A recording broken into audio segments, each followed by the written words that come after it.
jaga katorang pung hari-hari hidup.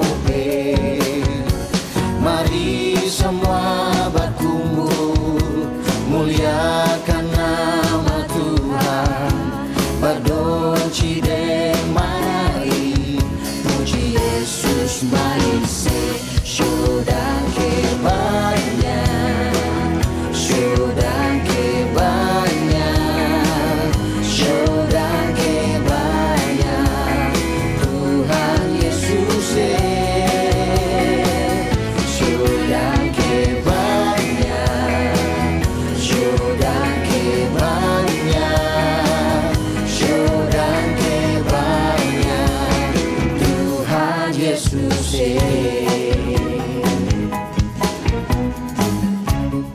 Mari sama-sama katakan, katung semua bersyukur, katung bersyukur Tuhan Yesus yang sujaga aturan pung hari-hari hidup.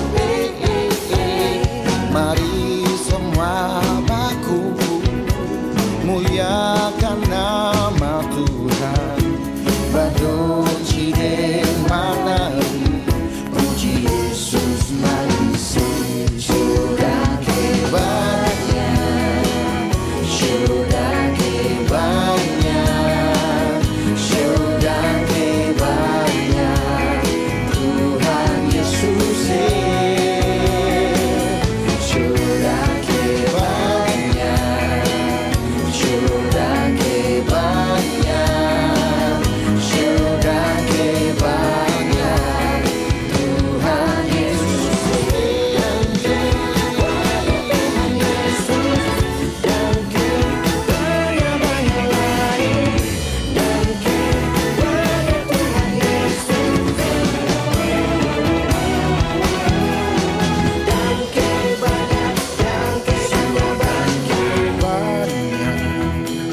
sudah kebanyak, sudah kebanyak Tuhan Yesus sudah kebanyak, sudah kebanyak, sudah kebanyak Tuhan Yesus sudah kebanyak, sudah kebanyak, sudah kebanyak Tuhan Yesus sudah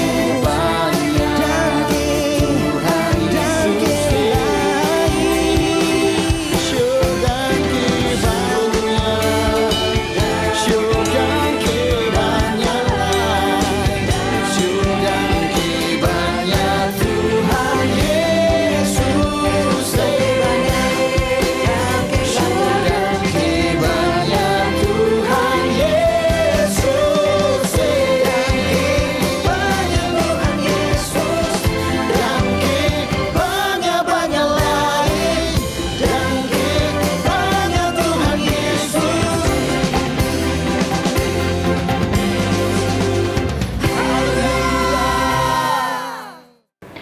Shalom jemaat Tuhan, senang sekali dapat menyapa Anda di minggu ini. Bagi Anda yang baru pertama kali hadir beribadah bersama kami di gereja ini, kami mengucapkan welcome home. Mari bergabunglah bersama kami dalam Connect Group yang terdekat dengan tempat tinggal Anda. Dan untuk informasi lebih lanjut, Anda dapat menghubungi nomor WhatsApp yang tertera di layar Anda.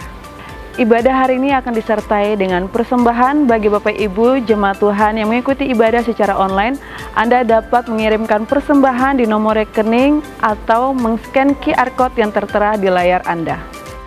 Jemaat Tuhan, jangan lupa untuk like, share, subscribe channel YouTube Gereja Mawar Syaron Sulam, Papua. Saatnya kita akan memulai ibadah, untuk itu mari kita berdoa bersama-sama. Bapak, kami mengucap syukur untuk hari ini Tuhan Yesus, Engkau begitu baik, penyertaan-Mu begitu sempurna atas setiap kami Tuhan. Dan saat ini kami mau beribadah Tuhan, biarlah Engkau memberkati, mengambil alih segala sesuatunya Tuhan Yesus.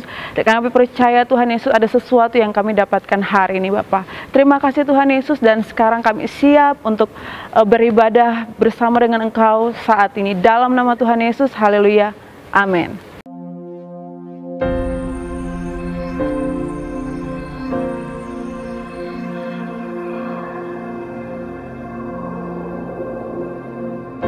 Orang yang suka memuji akan kuat roh doanya. Orang yang berdoa pasti berakhir memuji. Karena Allah bertata di atas pujian. Siapa memuji, Allah mengatasi hidupnya.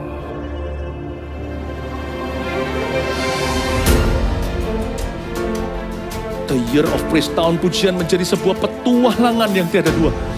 Menjadi sebuah pelajaran hidup yang langsung dari Kristus.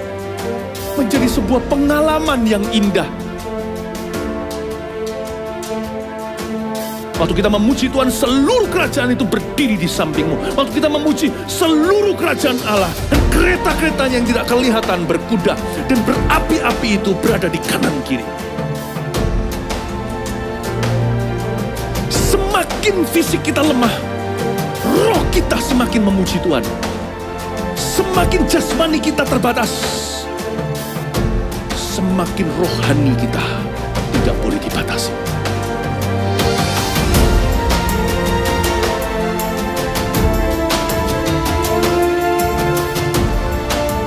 Welcome to the Year of Praise and Provision.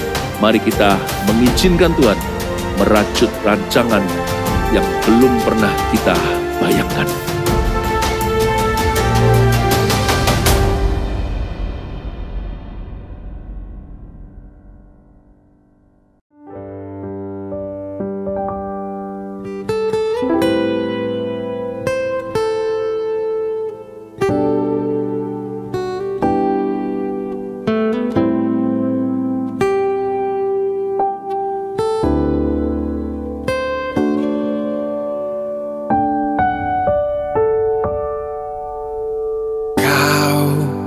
Melukis wajahku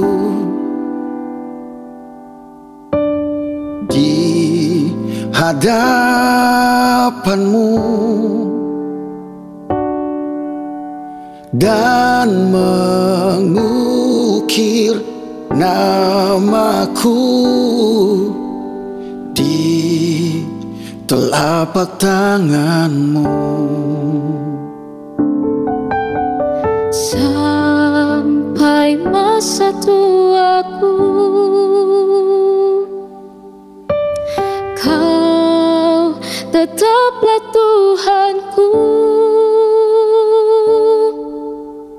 yang akan selalu menggendong hingga putih rambutku. Kemurahan-Mu itu membuatku tertegun. Ku bulatkan hatiku mengikut-Mu.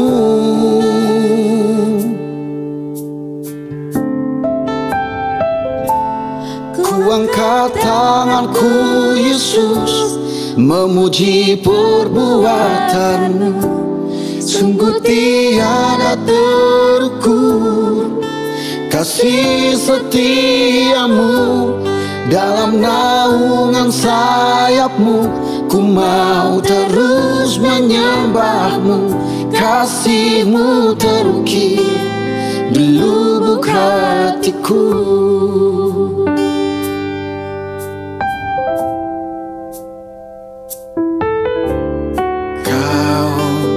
Melukis wajahku di hadapan-Mu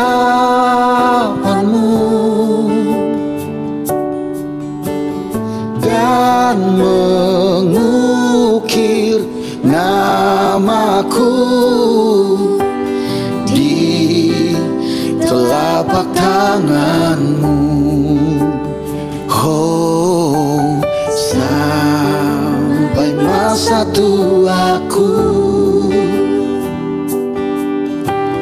Kau tetaplah Tuhanku, yeah, yang akan selalu menggendong hingga putih rambutku. Kemurahan-Mu itu membuatku tertegun. Ku bulatkan hatiku mengikut-Mu.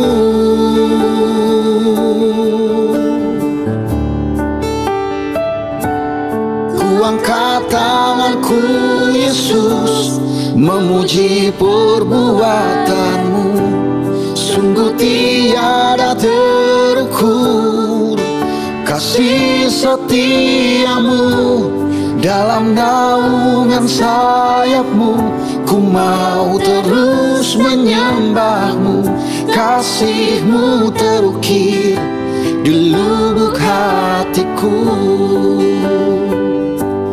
Ku angkat tanganku Yesus, memuji perbuatanmu.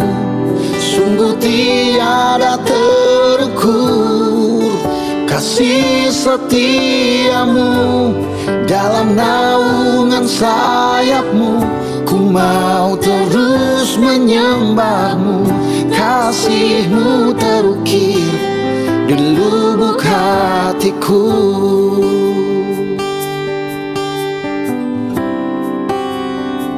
Sampai masa tuaku, sampai masa tuaku,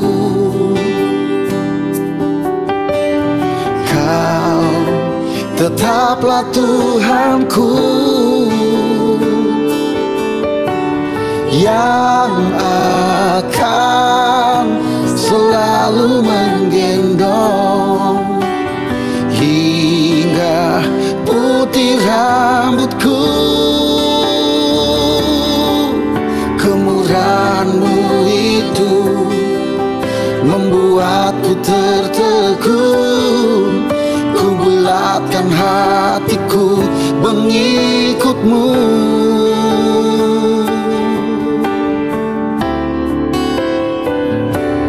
Ku angkat tanganku Yesus, memuji perbuatanmu.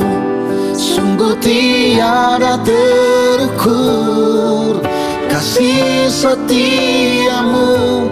Dalam naungan sayapmu ku mau terus menyembahmu.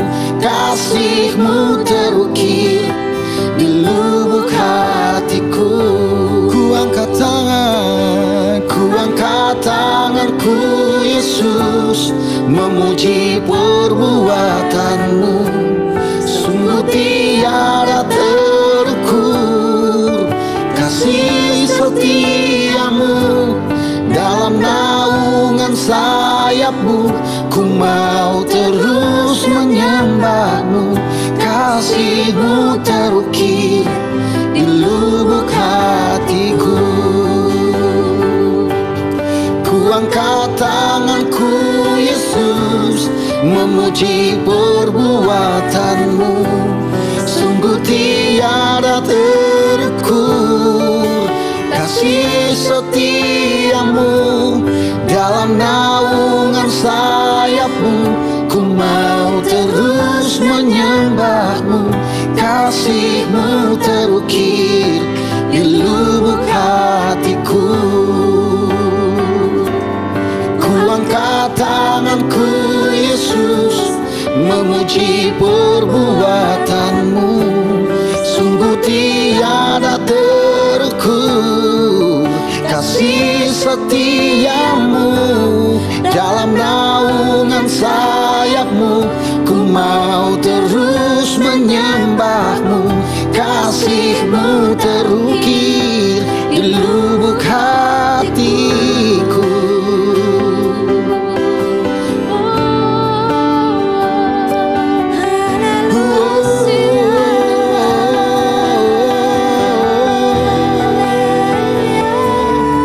Hallelujah.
Tak pernah kami dapati Kau meninggalkan kami. Kau Allah yang setia. Thank you Jesus. Katakan kemurahan-Mu. Kemurahan-Mu itu membuatku terteguh. Ku bulatkan hatiku mengikut-Mu. Kemurahan-Mu itu membuatku terteguh. Ku bulatkan hatiku mengikut-Mu. Kemurahan-Mu, kemurahan-Mu itu membuatku terteguh. Ku bulatkan hatiku mengikut-Mu. Sekali lagi, kemurahan-Mu itu membuatku terteguh. Ku bulatkan hatiku mengikut-Mu.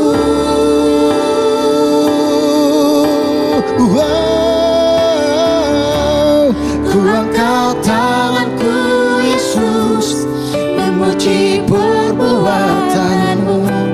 Sungguh tiada terukur kasih setia-Mu.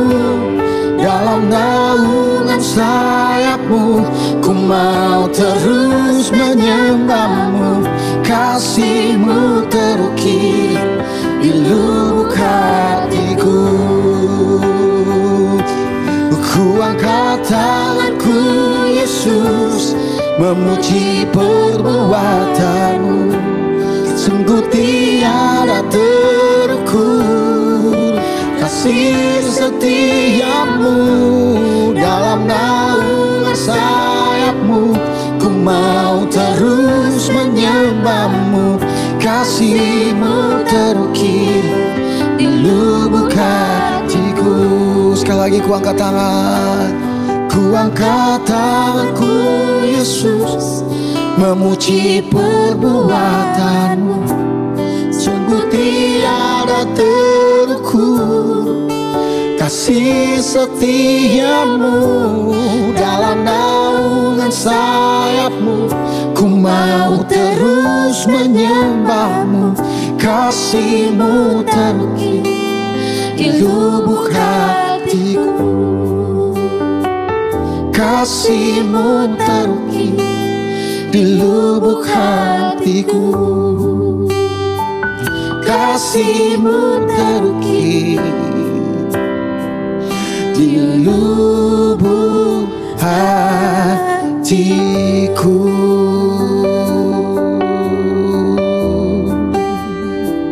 Mari naikkan syukur-Mu di hadapannya.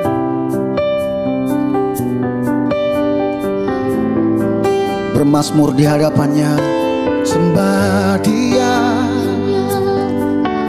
sembah Dia, sebab Dia Allah yang layak sembah. Sebab kasih setia-Nya lebih dari hidup. Sebab kebaikan-Nya melimpah.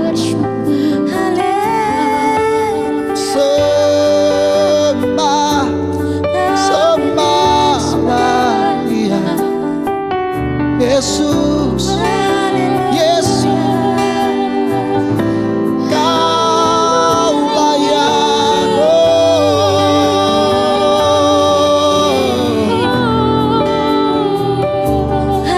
Thank you, thank you Jesus. Kasih setia-Mu tak pernah sudah.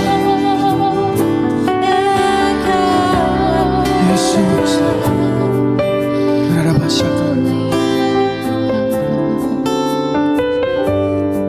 syakar,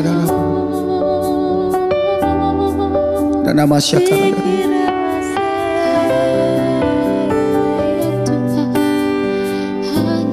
Kamu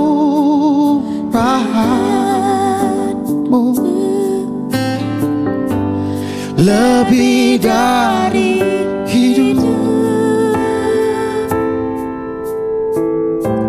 Kemurahan-Mu lebih dari hidup, bahwa lidahku memuji Engkau. Kemurahan-Mu lebih dari hidup. Kemurahan-Mu lebih dari hidup. Kemurahan-Mu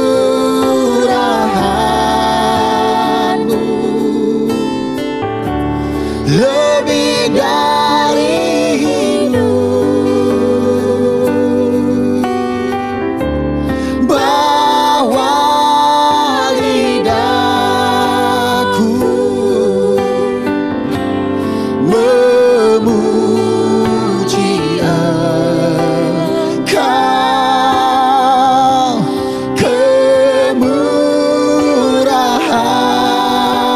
Kemurahan-Mu lebih dari hidup.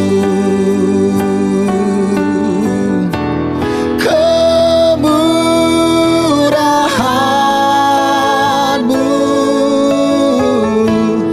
lebih dari hidup.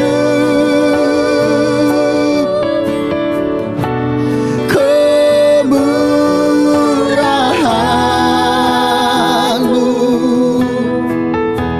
lebih dari hidup, bahwa lidahku memuji Engkau.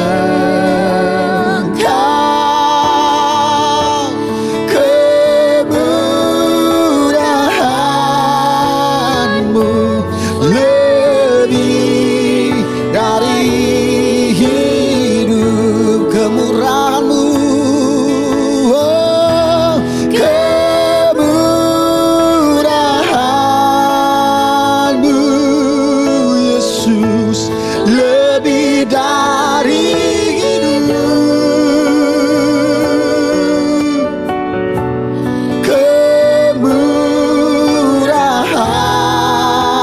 Kemurahan-Mu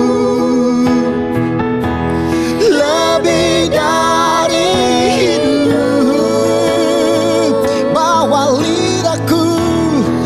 bahwa lidahku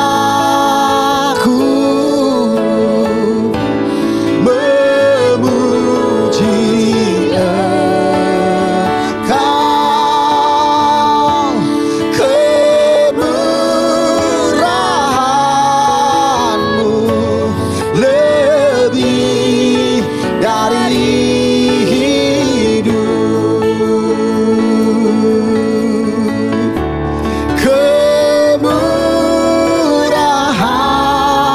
Kemurahan-Mu lebih dari hidup.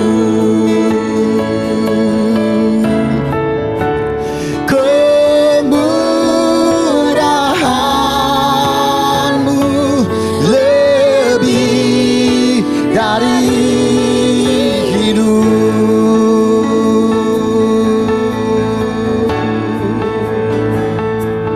Mengalir kuasa dari tempat maha tinggi, Bapa kekal mulia, Kau hadir di sini, memulihkan hati, menyembuhkan yang terluka.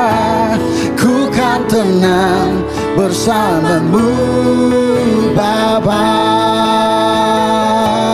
Mengalir kuasa dari tempat maha tinggi, Bapa kekal mulia, Kau hadir di sini, memulihkan hati, menyembuhkan yang terluka. Ku kan tenang bersamamu Bapa.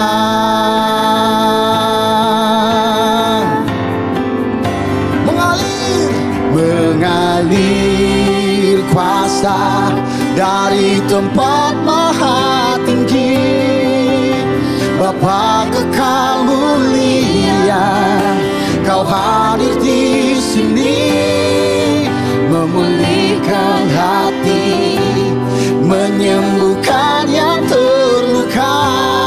Ku kan tenang bersamamu Bapa. Mengalir kuasa dari tempat maha tinggi, Bapa kekal mulia, Kau hadir di sini, memulihkan hati, menyembuhkan yang terluka. Ku kan tenang bersamamu Bapa. Mengalir kuasa dari tempat maha tinggi, Bapa kekal mulia, Kau hadir di sini, amin. Memulihkan hati, menyembuhkan yang terluka. Ku kan tenang bersamamu Bapa. Ku kan tenang bersamamu Bapa. Ku kan tenang bersamamu Bapa.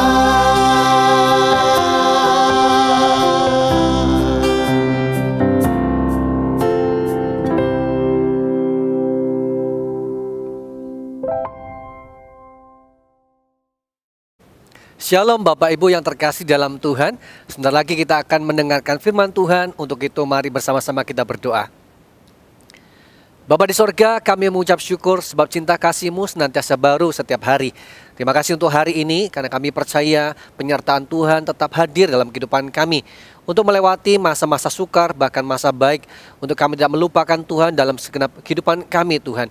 Dan hari ini biar kami datang kepadamu bukan hanya dalam penyembahan kami, tetapi kami turut mendengarkan setiap sabda firman-Mu, supaya pribadi-Mu bicara secara khusus kepada hati kami untuk menuntun kami kepada jalan yang benar sesuai dengan rencana dan kehendak Tuhan. Kami haus dan lapar akan firman-Mu. Tuntun kami ya Tuhan. Dalam nama Tuhan Yesus kami berdoa dan mengucap syukur. Haleluya. Amin. Bapak Ibu yang terkasih dalam Tuhan, saya rindu sekali hari ini menyampaikan isi hati Tuhan bagi kita semuanya. Firman Tuhan yang saya mau sampaikan kepada Anda hari ini, saya berikan judul persembahan yang menjadi penyembahan. Sebelum saya lanjutkan, mari kita sama-sama membaca di dalam perikop dalam kitab Markus pasal 12 ayat 41 sampai 44. Demikian firman Tuhan. Persembahan seorang janda miskin. Pada suatu kali Yesus duduk menghadapi peti persembahan dan memperhatikan bagaimana orang banyak memasukkan uang ke dalam peti itu.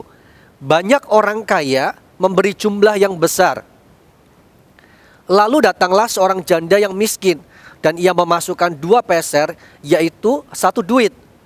Maka dipanggilnya murid-muridnya dan berkata kepada mereka, Aku berkata kepadamu, sesungguhnya janda miskin ini memberi lebih banyak daripada semua orang yang memasukkan uang ke dalam peti persembahan. Sebab mereka semua memberi dari kelimpahannya, tetapi janda ini memberi dari kekurangannya, semua yang ada padanya, yaitu seluruh nafkahnya. Bapak Ibu yang terkasih dalam Tuhan, perikop yang barusan kita baca sungguh menarik sekali. Kita belajar sama-sama dari kebenaran firman Tuhan ini. Dari ayat 41 dikisahkan bagaimana Yesus pada saat itu ketika di bait Allah, secara sengaja Yesus mengambil sebuah momen, waktu, sesaat untuk memperhatikan bagaimana peti persembahan itu diisi oleh orang-orang yang berkunjung di bait suci. Nah, menjadi hal yang menarik sekali karena hari itu Yesus mengambil waktu secara khusus untuk memperhatikan bagaimana sikap-sikap orang dalam memberikan persembahan di hadapan Tuhan, di dalam bait suci. Nah, tetapi yang menarik adalah jika Tuhan melakukan demikian dan kebenaran ini dituliskan dalam Alkitab yang kita baca hari ini, saya percaya Tuhan punya tujuan yang mau disampaikan kepada Anda dengan saya. Sebuah tujuan yang pasti saya yakin sesuai dengan rencana dan kehendak Tuhan untuk kita sama-sama pahami. Dan ketika kita memahaminya, maka itu akan membentuk pola pikir kita, sikap hati kita, dan bagaimana kita bertindak untuk memberi, bukan hanya memberi secara biasa, tetapi persembahan kita menjadi penyembahan di hadapan Tuhan. Sesuatu yang berkenan, sesuatu yang mulia, bahkan menyenangkan hati Tuhan. Saya percaya kalau kita memberikan persembahan dalam segala bentuk rupa apapun juga, setiap kita tidak mau persembahan kita ditolak oleh Tuhan. Tetapi kita rindu juga bahwa itu menjadi satu yang menyenangkan hati Tuhan. Dan Tuhan memberikan apresiasi buat Anda dengan saya. Sekali lagi di dalam ayat 41 ditunjukkan bagaimana hari itu ketika Yesus memperhatikan peti persembahan mulai diisi oleh berbagai orang, berbagai kalangan. Nah, hal yang menarik firman Tuhan mengatakan banyak orang kaya memberi jumlah yang besar. Pada masa itu peti persembahan yang ditaruh di depan bait suci ditujukan salah satunya untuk keperluan memberikan satu bantuan, memberikan satu kontribusi bagi orang-orang yang membutuhkan pada masa itu, yaitu orang-orang miskin, bahkan janda-janda yang hari itu mungkin mereka tidak punya tulang punggung dalam keluarga dan mereka secara ekonomi membutuhkan support dari banyak orang. Nah, peran gereja pada masa itu atau peran bait suci pada masa itu juga untuk menolong mereka lewat keuangan yang diterima dari banyak orang yang memberikan persembahan. Nah, jadi ketika kita mendapati bahwa dikatakan banyak orang kaya memberi jumlah yang besar, sesungguhnya firman Tuhan tidak pernah menuliskan apa motivasi orang kaya memberi dalam jumlah yang besar. Dan bahkan dikatakan lewat ayat ini, banyak orang kaya. Jadi bukan hanya satu orang kaya, tapi begitu banyak orang kaya yang memberi. Dan saya bisa menarik sebuah kesimpulan bahwa di dalam ayat ini, saya melihat sebuah pola. Bagaimana jika peti persembahan secara sengaja ditaruh di depan bait suci dan kemudian ada lebih dari satu orang yang memberi. Bisa jadi bahwa kenyataannya adalah pemberian demi pemberian yang dilakukan oleh orang kaya tersebut dilakukan bukan sebuah kebetulan atau dilakukan secara sesekali saja, tetapi mereka secara sadar sudah melakukannya berulang kali atau menjadi sebuah rutinitas. Nah, dalam hal ini Tuhan pun atau Yesus pada masa itu ketika melihat kejadian demi kejadian bagaimana orang kaya memberi beruntun berkali-kali mereka memberi, ada orang demi orang yang datang ke sana. Yesus tidak mengomentari akan hal itu. Berarti saya bisa melihat bahwa rutinitas yang baik di dalam rutinitas yang kita lakukan sekalipun itu di dalam ruang rohani ataupun di dalam kewajiban kita sebagai orang-orang yang percaya akan Tuhan, sekalipun dalam bentuk rutinitas itu tetap baik adanya. Tuhan tidak membantah itu, Tuhan tidak menolak itu. Tetapi di atas rutinitas ada hal yang harus kita perhatikan, ada hal yang harus kita utamakan, ada hal yang lebih penting daripada sekedar sebuah rutinitas. Jadi dalam hal ini firman Tuhan dalam ayat 41 tidak mematahkan anggapan setiap orang bahwa rutinitas adalah hal yang buruk. Jika rutinitas itu mendatangkan kebaikan dalam kehidupan kita, kenapa tidak kita lakukan dengan sungguh-sungguh, bahkan setia? Tetapi lebih daripada itu, di atas rutinitas ada yang Tuhan kehendaki untuk kita miliki. Ada satu tujuan bahkan motivasi yang perlu kita miliki supaya pada akhirnya apa yang kita lakukan tidak menjadi sia-sia, bahkan lebih utama memuliakan nama Tuhan. Kemudian di ayat 42 dikatakan demikian, lalu datanglah seorang janda yang miskin dan ia memasukkan 2 peser, yaitu 1 duit. Di ayat 42 ini ditunjukkan bagaimana setelah orang kaya berlalu lalang, mereka melewati peti persembahan dan memberikan persembahan dalam jumlah yang besar. Kemudian datanglah seorang janda yang miskin. Janda di sini mungkin adalah satu di antara beberapa, tidak sebanding dengan jumlah orang kaya yang begitu banyak yang datang. Mungkin seorang janda ini mungkin satu dari sedikit orang yang berstatus janda yang memberikan persembahan pada masa itu. Atau mungkin bahkan dia satu-satunya yang secara identitas adalah seorang janda yang memberikan persembahan. Dan yang menariknya, persembahan yang diberikan itu sebesar 2 peser, yaitu firman Tuhan katakan 1 duit. Kalau di masa sekarang jika dikurskan dengan rupiah, 1 duit itu kurang lebih sekitar 3.500, kalau digenapkan kurang lebih 4.000 rupiah. Sebuah nilai yang kecil sekali. Bagi si janda itu mungkin besar, tetapi bagi kita mungkin nilai itu seolah-olah kecil sekali. Cuman 1 duit, yaitu kurang lebih 3.500 sampai 4.000 rupiah. Tetapi mari kita perhatikan di ayat 43, sebuah respon daripada Yesus. Berbeda halnya ketika Yesus melihat orang kaya yang memberi, Yesus justru meresponi. Yesus menunjukkan satu respon ketika si janda ini memberikan 1 duit itu ke dalam peti persembahan. Dikatakan demikian dalam firman Tuhan. Maka dipanggilnya murid-muridnya dan berkata kepada mereka, aku berkata kepadamu, sesungguhnya janda miskin ini memberi lebih banyak daripada semua orang yang memasukkan uang ke dalam peti persembahan. Nah, disinilah hal yang menariknya daripada perikop ini. Saya percaya disinilah highlight daripada perikop ini untuk kita memahami apa sih yang berkenan di hati Tuhan, apa sih yang menarik di hati Tuhan, sehingga Tuhan membahas dengan murid-muridnya tentang sikap daripada si janda yang memberikan 1 duit itu ke dalam peti persembahan. Bahkan di ayat 44 dikatakan bahwa 1 duit itu melambangkan daripada pemberian dari segenap apa yang dimilikinya, yaitu segenap nafkahnya. Betapa luar biasanya pemberian daripada janda ini. Nah, Tuhan Yesus pada masa itu memuji sikap daripada janda ini.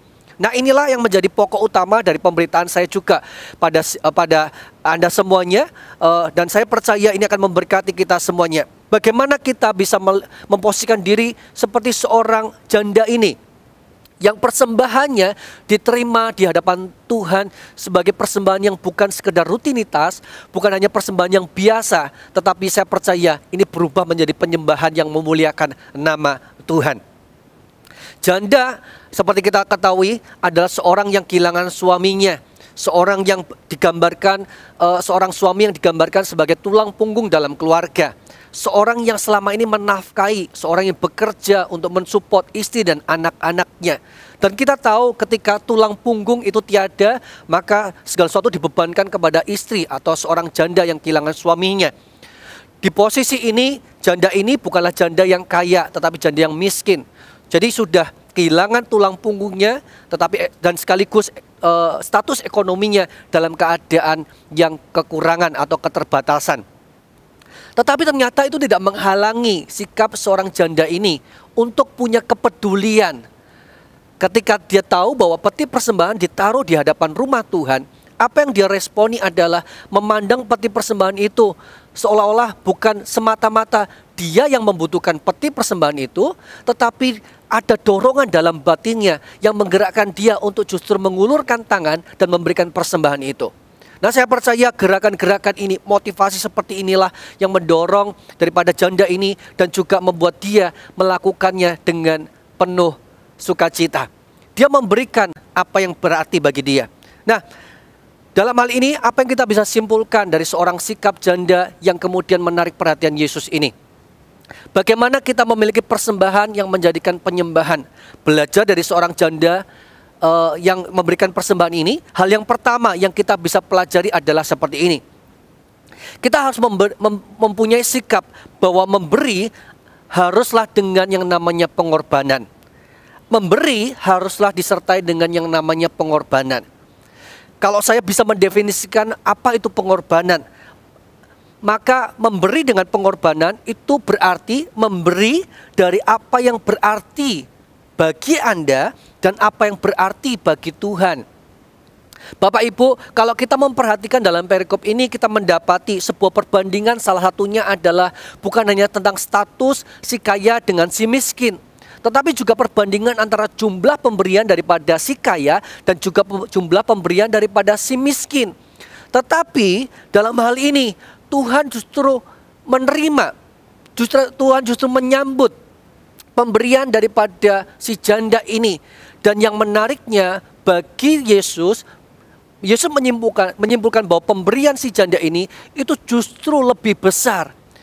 Nah, ketika kita merenungkan kata lebih besar, seolah-olah kita membandingkannya dalam kacamata jasmani kita, dalam kacamata pikiran kita. Kita merasa bahwa, loh, bagaimana bisa lebih besar? Padahal jelas-jelas jumlah daripada si kaya dalam pemberiannya jelas berkali-kali lipat dibandingkan si janda ini.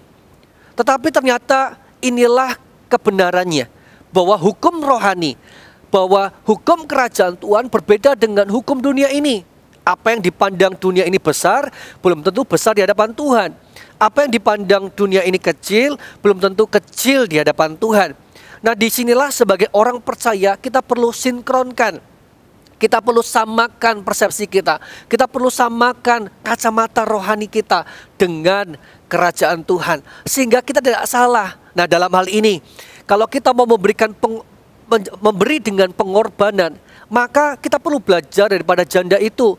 Mengapa pengorbanannya dianggap sebagai pemberian yang begitu besar? Karena pemberiannya bukan semata-mata tentang jumlahnya. It's not about the amount. Tetapi ini tentang apa yang berarti bagi seseorang. Ini tentang apa yang berarti bagi si janda itu. Jadi ini tentang what mean, apa yang berarti bagi seorang janda ini. Sekali lagi, besarnya sesuatu pemberian atau pengorbanan tidak ditentukan oleh besarnya jumlah bagi orang itu, tetapi apa yang berarti bagi orang itu. Kalau kita mau belajar punya sikap hati memberi seperti seorang janda ini, hal yang pertama yang bisa kita terima adalah mari ubah pemberian kita. Pemberian kita harus disertai dengan sikap yang namanya berkorban. Itu sebabnya jika kita mau memposisikan diri sebagai seperti janda ini, seolah-olah pemberian itu menjadi sesuatu yang tidak mudah, menjadi sesuatu yang sukar, karena pemberiannya dalam satu duit itu berarti seluruh nafkahnya. Sekali lagi, pemberian daripada seorang janda ini yang berupa satu duit ini punya makna, yaitu seluruh nafkahnya. Jadi bagi janda ini, satu duit ini adalah seluruh nafkahnya. Artinya sepanjang hari itu atau mungkin 2 hari itu, dia belum tentu tahu apa yang harus dia makan. Tetapi dia tetap saja memberikan. Seolah-olah dalam satu duit itu berada seluruh segenap kehidupannya. Dan dia merelakan itu untuk memberikannya kepada Tuhan lewat peti persembahan itu. Beda halnya dengan sisi seorang yang kaya. Dalam pemberiannya, mereka memberi justru dalam kelimpahannya. Jumlah yang begitu besar bagi orang lain tidak tentu dipandang besar bagi orang yang memberikannya. Namun sekalipun besar jumlahnya, tapi juga belum tentu berarti bagi dia. Saya contohkan, bagi seorang yang tidak pernah memiliki uang 1 juta misalnya, maka pemberian bagi dia 1 juta, ketika dia hanya memiliki nilai uang 1 juta, maka dia akan merasa itu nilai 1 juta itu terlalu besar. Tetapi bagi orang yang punya kekayaan 100 juta, dan dia memberikan nilai yang sama yaitu 1 juta, maka 1 juta itu tidak lagi berarti bagi dia. Inilah maksud daripada memberi dengan pengorbanan. Memberi dengan pengorbanan itu seringkali keluar dari apa yang berarti bagi Anda. Memberi dari sesuatu yang berarti bagi Anda. Lalu bagaimana prakteknya dalam kehidupan kita, dalam hubungannya dengan Tuhan, bahkan lewat gereja Tuhan? Bapak Ibu yang terkasih dalam Tuhan, hari ini apa yang berarti dalam kehidupan Anda? Sebagian orang hatinya melekat kepada uang yang dia miliki. Sebagian orang hatinya melekat dengan fasilitas yang dia punya. Entah itu properti, entah itu hobinya, entah itu mungkin kendaraan yang dia punya, entah itu mungkin aktivitas yang dia lakukan atau profesi pekerjaan yang dia miliki hari ini. Atau mungkin sebagian bukan itu semuanya, tetapi apa yang berarti bagi dia adalah waktu yang dia punya. Bapak Ibu, apapun bentuk daripada sesuatu yang berarti bagi Anda, kita bisa memulai dari sana. Jika kita mau memberi dengan pengorbanan, maka belajar untuk kita menyerahkan itu di hadapan Tuhan. Jika kita bicara persembahan, persembahan bukan hanya bicara tentang kita memberi kepada Tuhan apa yang kita punya, tetapi juga persembahan juga berarti menyerahkan apa yang kita punya. Atau persembahan juga bisa berarti mempercayakan apa yang kita punya. Pernahkah Anda berpikir bahwa Tuhan mengendaki Anda menyerahkan pekerjaan Anda, usaha Anda kepada Tuhan? Tuhan bukan bermaksud mengambil pekerjaan itu, Tuhan bukan bermaksud untuk mengambil bisnis itu, tetapi ketika Anda menyerahkan kepada Tuhan, ketika Anda persembahkan kepada Tuhan, itu sebagai wujud bahwa Anda menyatakan ke hadapan Tuhan bahwa aku bukan semata-mata hidup dari pekerjaan ini, tetapi dari Tuhan yang memberkati pekerjaan ini. Pekerjaan ini bukanlah jaminan atas hidupku, tetapi Tuhanlah penjamin atas hidupku. Ketika Anda menyerahkan sesuatu yang bagi Anda berarti di hadapan Tuhan, termasuk keuangan Anda, baik itu secara pemberian ataupun menyerahkan segala sesuatunya, percayakan kepada Tuhan, maka akan ada perlindungan Tuhan di dalam apa yang Anda percayakan ataupun serahkan. Sehingga hari ini saya percaya ngengat ataupun pencuri tidak akan bisa mengambil segala sesuatu yang Anda punya. Ada penjagaan daripada Tuhan dalam kehidupan hidup Anda semuanya. Katakan amin. Puji Tuhan. Hal yang kedua yang dimiliki oleh seorang janda ini selain pada pengorbanannya adalah bahwa seorang janda ini di dalam sikapnya dia itu memberi dengan yang namanya iman. Pemberiannya itu disertai dengan iman. Bagaimana tidak? Di ayat 44 jelas dikatakan bahwa di dalam pemberian seorang janda ini dia memberikan seluruh nafkahnya. Tadi saya sebutkan bahwa jika nafkah itu digambarkan daripada keuangan yang harusnya bisa mencukupi kebutuhan sehari atau mungkin beberapa hari, tetapi dia menyerahkannya di dalam peti persembahan itu. Secara logika jelas tidak masuk akal. Bagaimana orang bisa memberikan seluruh yang dia miliki, seluruh nafkahnya, sementara besok atau bahkan hari itu dia masih memiliki kebutuhan yang lain. Bagaimana orang bisa, maaf saya katakan, begitu bodohnya dia memberikan semua itu seolah-olah nggak ada hari esok. Anda harus tahu bahwa pemberian seorang janda ini bukan didasari oleh keputusasaan. Mungkin ada sebagian orang memberikan seluruh hartanya karena dia sadar bahwa besok dia akan mati karena sudah divonis hari ini oleh dokter bahwa mungkin dengan sakitnya, dengan kankernya, umurnya nggak akan panjang lagi. Umurnya di batas tertentu, waktu tertentu.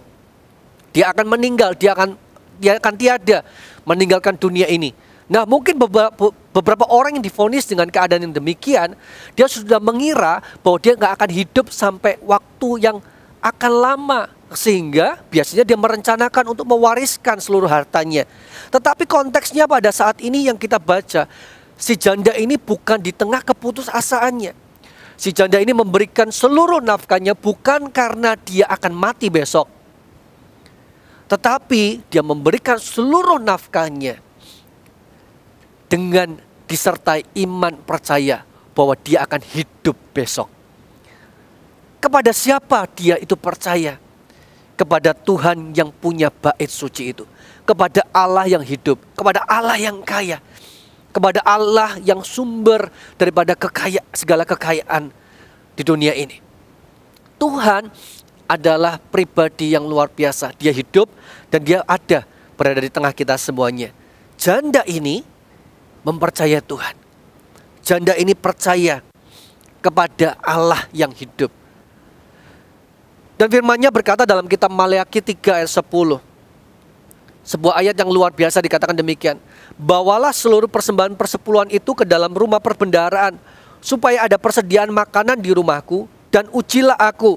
Firman Tuhan semesta alam, apakah aku tidak membukakan bagimu tingkap-tingkap langit dan mencurahkan berkat kepadamu sampai berkelimpahan.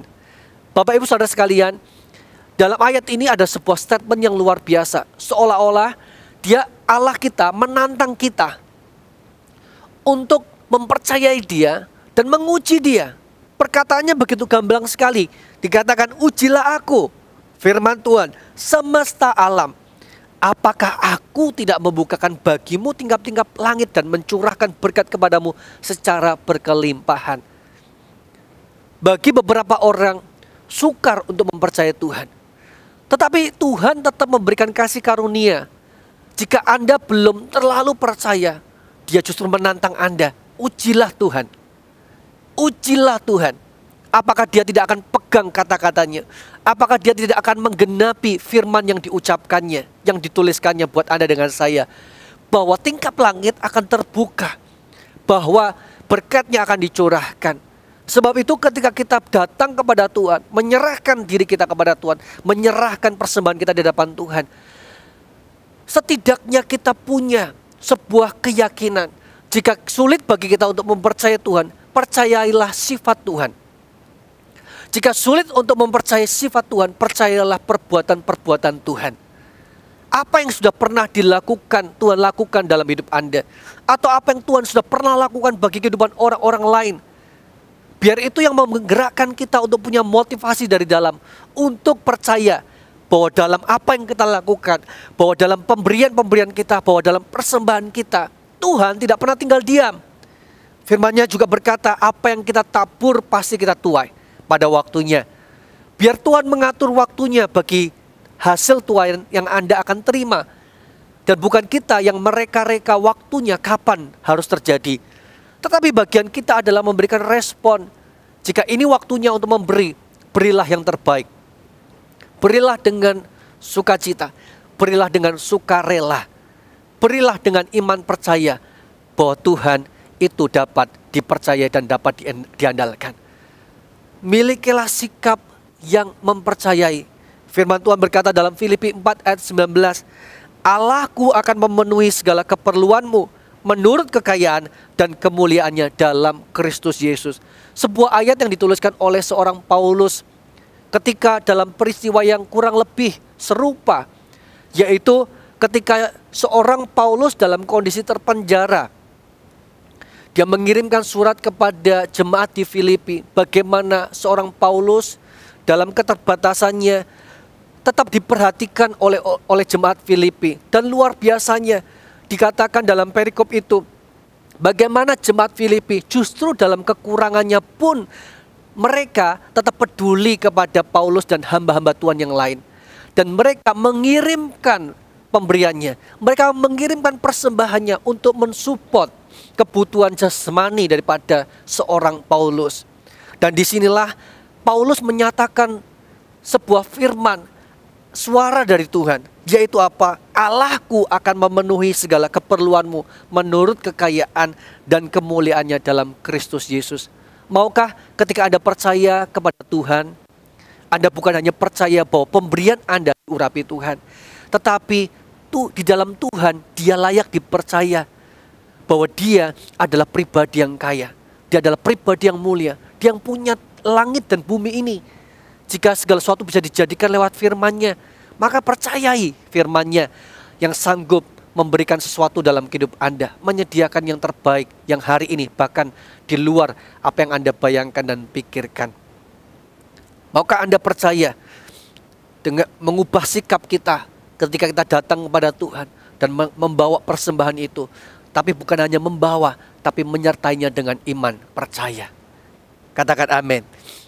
Yang ketiga, apa yang kita bisa pelajari dari seorang janda yang memberikan persembahannya di peti persembahan itu adalah bahwa seorang janda ini memberikan persembahannya itu dengan hati yang benar. Iya, janda ini memberikan dengan hati. Saya menyadari bahwa persembahan atau apa yang kita perbuat di hadapan Tuhan tidak lagi menjadi sesuatu yang berarti, sesuatu yang bahkan berubah menjadi yang sia-sia jika kita tidak menyertai persembahan itu dengan hati kita. Tadi di awal saya katakan Tuhan tidak membenci rutinitas, tetapi rutinitas akan menjadi sia-sia jika rutinitas tidak disertai dengan hati kita. Apalagi hati yang benar. Sebuah rutinitas akan berubah menjadi sesuatu yang luar biasa jika diikuti dengan hati yang benar. Dan hari itu si janda ini, mungkin dia bukanlah orang yang rutin memberikan persembahan, tetapi apa yang dia lakukan, begitu ada waktunya dia memberikan dengan hati yang benar-benar di hadapan Tuhan. Hati yang sungguh-sungguh di hadapan Tuhan.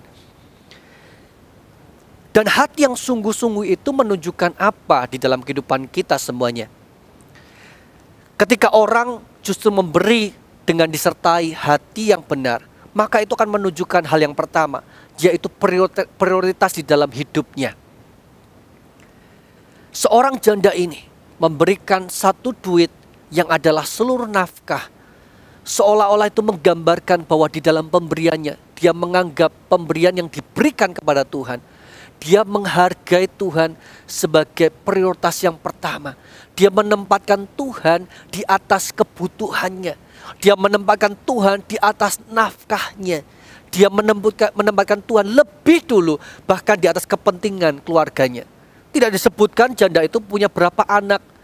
Tidak disebutkan berapa janda ini menafkahi berapa orang.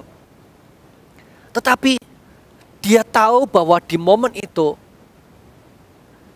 hari itu persembahannya menempatkan Yesus, menempatkan Tuhan, menempatkan Allah di tempat yang pertama bagi kehidupan seorang janda ini. Bahkan di atas hidupnya sendiri. Bapak Ibu yang terkasih di dalam Tuhan, pernahkah di dalam pemberian kita justru tidak mengutamakan Tuhan, tetapi pemberian-pemberian kita atur begitu rupa dengan maksud Tuhan justru mendapatkan sisa-sisa. Justru Tuhan mendapatkan yang bukan dari yang terbaik, tetapi justru dari apa yang mungkin hari ini kita sisihkan. Bukan kualitas yang terbaik, tetapi yang justru kualitasnya rendah. Mungkin itu ketika Anda memberikan persembahan keuangan Anda, atau mungkin ketika Anda mendedikasikan waktu pelayanan Anda, bukan waktu yang terbaik, tetapi justru waktu yang sisa-sisa. Atau mungkin tenaganya yang kita berikan kepada Tuhan bukan ketika kita memberikan yang terbaik dengan tenaga atau kekuatan yang prima, tetapi waktu kita justru dalam kelelahan, ketidakbugaran, kita melakukannya dengan setengah hati untuk Tuhan kita. Hari ini, mari kita belajar dari seorang janda ini. Dalam pemberiannya yang disertai dengan hati, menunjukkan apa prioritas di hidupnya. Dia menempatkan Tuhan di atas yang lainnya. Saya percaya ini akan menyenangkan hati Tuhan kita. Makna yang kedua dari pemberian dengan hati adalah, jelas dalam diri seorang janda ini kita dapati bahwa dalam pemberiannya itu menunjukkan nilai, menunjukkan hari ini bagaimana dia bisa menentukan nilai apa yang dia akan berikan kepada Tuhan. Bentuk apa yang dia bisa dedikasikan kepada Tuhan. Ketika kita hari ini tidak memberikan sesuatu serta dengan hati, maka kita pun akan kesulitan untuk memahami apa yang Tuhan kehendaki untuk dapat kita berikan. Tetapi jika kita ini hari ini terhubung hati kita dengan hati Tuhan, tidak sukar menentukan nilai pemberian kita, tidak sukar untuk menentukan pembentuk pemberian kita. Itu sebabnya jika hari ini Anda berada di gereja Mawar Sharon, seringkali kita menuntun seseorang, kita menuntun jemaat dalam pemberian-pemberian kita, supaya kita mengenali apa yang Tuhan kehendaki untuk kita berikan, apa yang Tuhan kehendaki untuk kita serahkan.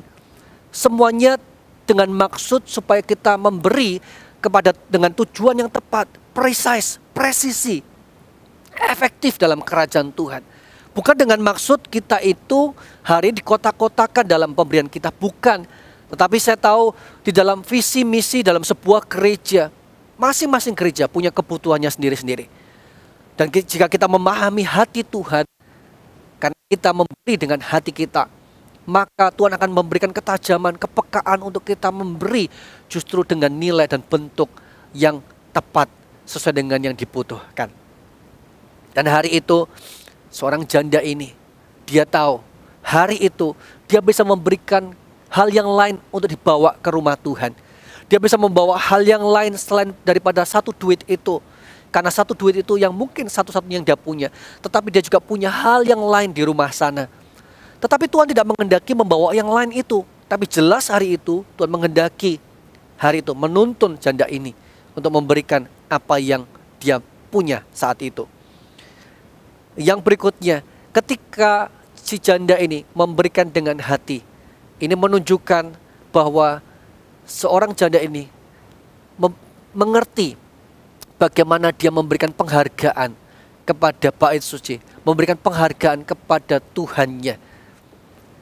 Sama halnya hari ini kalau Anda pernah jatuh hati kepada seorang, Anda akan mengekspresikan kasih Anda lewat pemberian. Anda akan ekspresikan hari itu kasih Anda lewat sesuatu yang Anda serahkan. Baik itu kepercayaan, baik itu mungkin hari kesetiaan Anda dan sebagainya. Nah, pemberian-pemberian itu terjadi karena bentuk kasih Anda. Nah, kasih itu Anda wujudkan sebagai bentuk penghargaan Anda kepada mereka. Anda begitu menghargai mereka sehingga Anda relakan itu untuk diberikan kepada mereka. Nah, saya melihat janda ini begitu menghargai bukan semata-mata kepada manusianya, tetapi dia lakukan itu dengan sebuah keyakinan, dengan sebuah kesungguhan bahwa ini adalah cara yang terbaik untuk dia menghargai Tuhannya. Hari ini kita belajar sesuatu lewat kebenaran firman Tuhan dalam peristiwa, dalam perikop ini, bagaimana Yesus melihat ada begitu banyak orang memberikan atau menyerahkan persembahannya di hadapan bait suci lewat peti persembahan yang ada. Dan Tuhan mengajarkan kita sesuatu, sebuah nilai untuk kita hidupi bersama-sama. Dan saya berdoa supaya pemberian-pemberian kita, persembahan kita bukan hanya menjadi persembahan yang Tuhan menjadikannya sia-sia atau Tuhan menolaknya, tetapi menjadi persembahan yang benar-benar menjadi penyembahan kita di hadapan Tuhan. Jika Anda diberkati, katakan amin. Puji Tuhan. Baik, mari sama-sama kita datang kepada Tuhan dan saya akan tuntut Anda di dalam doa. Haleluya, haleluya.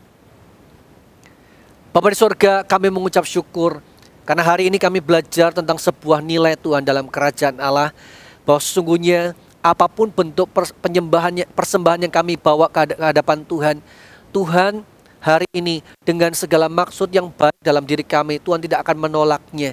Tetapi Tuhan juga akan menerima sebuah persembahan menjadi sebuah penyembahan jika semuanya itu disertai dengan iman percaya, dengan pengorbanan. Bahkan hari ini Tuhan dengan sikap yang benar, hati yang tulus, yang kudus Tuhan di hadapan Engkau.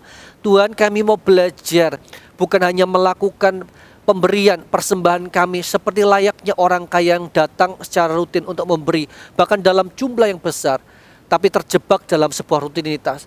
Tapi kami mau menjadi seperti seorang janda ini.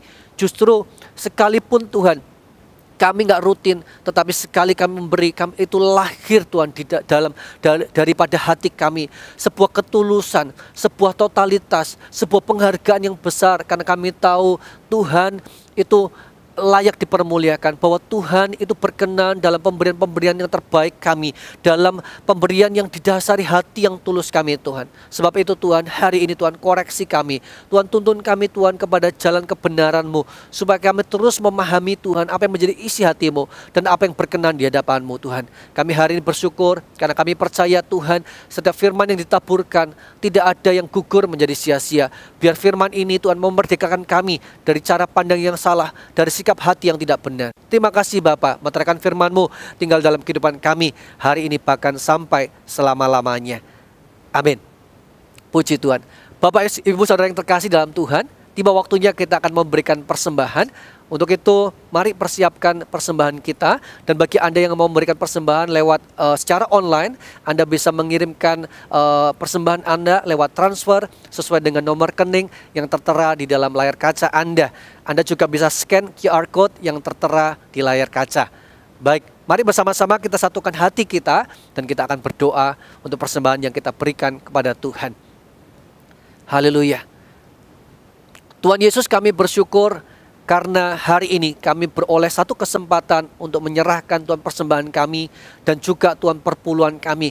Kami percaya ini adalah waktu yang baik untuk kami menyerahkan segala sesuatunya kepada Tuhan dengan hati yang benar. Tuhan, ujilah kami sebelum kami Tuhan hari ini Tuhan menerima segala Tuhan yang ada, supaya Tuhan tidak mendapati hati kami salah di hadapan Engkau, tetapi benar di hadapan Engkau. Dan kami percaya sesuai dengan firman-Mu, kami percaya Tuhan, tingkap-tingkap langit pun akan terbuka bagi kami, berkat akan mengikuti kami. Terima kasih Bapa, kami siap memberikan persembahan dan perpuluhan kami kepadamu Tuhan, di dalam nama Tuhan Yesus. Haleluya Tuhan. Mari angkat kedua tangan kita dan kita akan akhiri ibadah kita di dalam berkat Tuhan. Bapak Ibu Saudara yang terkasih dalam Tuhan, terimalah segala berkat yang terbaik dari Allah Bapa kita yang mengasihi Anda dan saya, dan melimpahkan segala berkat-Nya supaya hidup Anda jadi perpanjangan tangan Tuhan memberkati banyak orang.